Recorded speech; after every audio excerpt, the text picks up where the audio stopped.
Hi everyone, this is Kevin Bernatz from Dr. Beernuts Development. Again, taking a break from rule proofing while I'm still groggy from getting over the flu. So this is the second video on Line of Judah by Compass Games. Just going to show a little bit of one of the rules in Line of Judah that came up in a recent play test. I think demonstrates the rule pretty neatly and does a good job showing just some of the little quirks that Javier has built into the system. To give a little historical background, Christmas of 35, 36, that time, the winter, December, January time period, the Ethiopians launched what they called their Christmas offensive, and basically up and down the lines they attacked the Italian defenders, mostly with not much to show for it. Again, the Italians were a more modern army, more artillery, more tanks, better aircraft, more supplies, etc. And even though the Ethiopians certainly had bravery on their side, the grand offensive that they launched ended up bleeding them dry, which eventually led to the collapse that saw the rest of their country taken. The way Javier has this designed in the game is once per game between turns 2 and 6, the Ethiopian player can launch the grand offensive. And it has several special effects. First, normally each leader, you can see these different leaders. This is, Ras Imru. Here's Ras Kasa. Here's Prince Tafari. You have Ras Mahel. And then you have the Negus, the king. And each of these individual leaders, and there's leaders in the south as well, but just going to look at the north here. Each of these leaders activate individually. So you activate a leader, see if they can move. Pull that up. So you roll on this activation table. 2 or less, there's no activation. It basically means the units can only move 1 hex and they can't attack.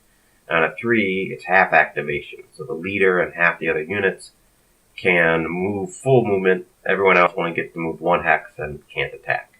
And then on a 4 or higher, it's full activation.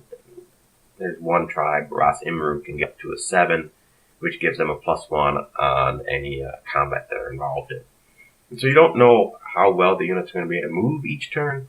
You don't know which tribes are going to get full activation or not. The exception, there's 2 exceptions. One is an event chip that essentially allows you to play it on a single leader and say, okay, full activation. The other is this grand offensive, which you designate either the north or the south, and all the leaders are full activation and they all get to move simultaneously. Or more like the Italian player, a conventional, hex encounter game where you move all your units in whatever order you want. You don't have to, move all of the Ras Imru units, then all the, you sort of can move a couple of them, and then so on and so forth. And since the tribal fractions can't stack with each other or cross each other's hexes, this is important when you're sort of got a situation here. These light green colored units, they are actually Italian colonial regulars. So these are tribes that either came up in revolt against the king, against Ethiopia, or tribal levies that they brought in from Eritrea. And so these units are actually Italian units. So you can see the Ethiopian players have sort of this F shape where the Italians have reached the sides and are trying to take these hexes here. Hide the pieces. So these Amba hexes, you see this path. These are the 2 paths that lead to Addis Ababa, and supply and artillery, called resource points, pretty much have to travel along these paths. So these Amba hexes block those paths, and they're very hard to take for the Italian player.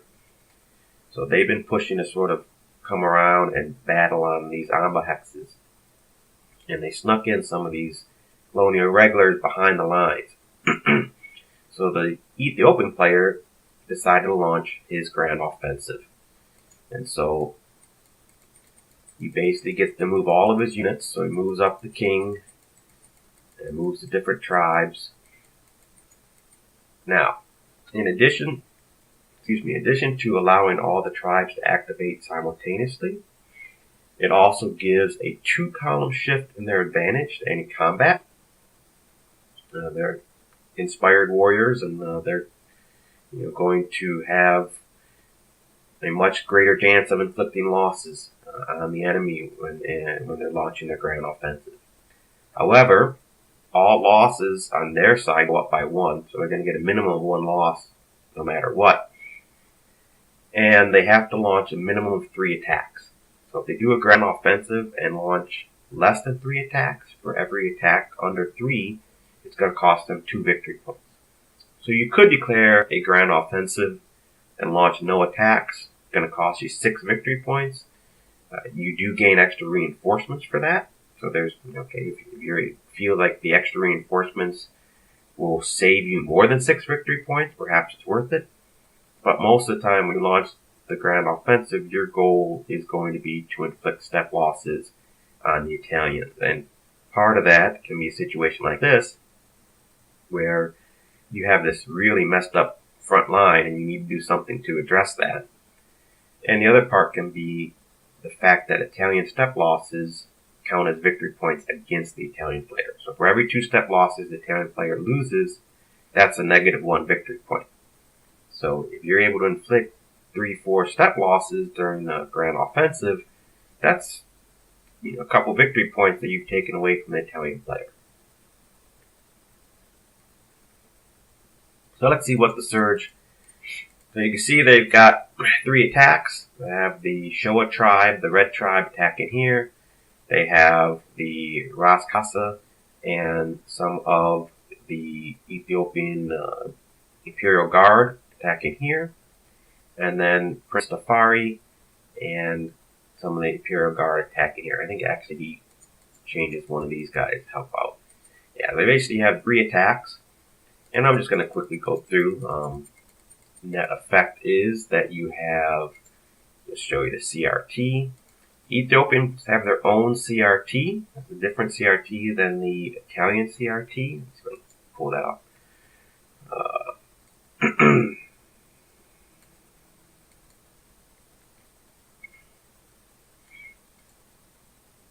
Real easy to get them side by side here, but you could sort of look. You have 3-0 results on the 1 to 3, 4-0. 2-0, 2-1 on a 2 to 1. More 2 to 1s up here, 2-2. In general, the Ethiopian CRT is much bloodier to the attacker. If you look at 3 to 2 odds, 2 to 1 odds, pretty much anything but a 6 is going to inflict a loss on the attacker. And you get, a 1/3 chance of taking 2 losses. Remember, for the grand offensive, you're increasing losses by 1. So even on the highest column, on a grand offensive, you can that roll and get a 1, you have a chance of taking 3 losses. So the Ethiopians get bloodied up when they attack, but they also have a good chance of inflicting step losses on the Italians.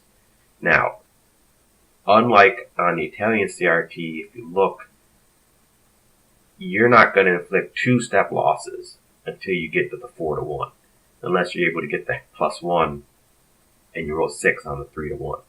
Otherwise, really, you're dinging them. Okay, it's, depth of 1,000 pinpricks. You're going to inflict 1 loss, maybe get a resource point. That's what the +R is on this CRT. But if you're able to get up to the 4-1, then you have the chance of really doing some damage. Now remember, the grand offensive, you start 2 column shifts. They only have to end up at 2 to 1 to get up on that 4 to 1 plus table. So what happened here was, they're attacking these different hexes, and they end up getting 4 to 1s here. And They have a +1 for being concentric, and they also have +1 because they're attacking from or into mountains. It's terrain that favors, hand-to-hand close combat, and that favors the Ethiopians, so they gain a +1 DRM when attacking to or from mountain hexes. They basically know the local terrain a lot better than the Italian player. And no other terrain effects apply. In my other video I mentioned, rough terrain is a column shift in the defender's favor. Well, that's on the Italian CRT, not on the Ethiopian CRT. The only terrain effects that apply for the Ethiopians are if they're attacking across a river or attacking into one of these Amba hexes. Then they get the terrain effects associated with the Amba or the river, but otherwise they ignore all the other terrain effects. So the Surge, I'm just going to quickly go through, amazingly successful. I mean, they still take losses, every attack, minimum of 1 loss. But what they did was they managed to address their lines. And so this one ended up being 16 to 6, so 2 to 1. Again, shifts up that magic 4 to 1. So depending where they roll, they could inflict 2 or 3 losses on the Italian. And let's see what they rolled, a 5, +1 for the mountain. They didn't have concentric, so everyone's attacking only no one on the other side. So still 2-step losses. That's going to increase these Italian steps eliminated. That's a whole nother victory point lost by the Italian player because of the Grand Offensive. Now it's a 0-2, but again, because of the Grand Offensive, it's actually a 1-2. And so after the Grand Offensive, that's what his line now looks like. Much better than what it looked before. He managed to seal up the front. He managed to get, now he's going to get reinforcements in before the Italian player gets to move, because the sequence of play is, first player phase, which in this 35-36 scenario is Italians. Then the second player phase, which is the Ethiopians. So green is 35-36, first player Italian, second player Ethiopian. And then it's the end of turn. And then in the main administration phase, that's where you get reinforcements. And so they're going to be able to reinforce some of these hexes before the Italian can come and whack on them. So that Grand Offensive really helped seal up this line. Was looking like a really bad situation for him because of that rule. And again, luckily he hadn't used it. This was turn, I guess it was turn 3.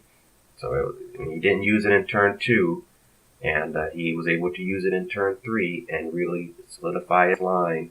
And that's kind of what it's there for. It's there that if the Italian player gets cocky or over aggressive, then the Ethiopian player can really put a hurting on it.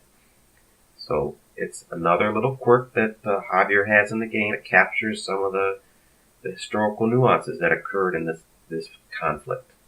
And hopefully you've enjoyed seeing about these, and hopefully if you find this era and these battles interesting, you go to Compass Games and pre-order it. Thank you.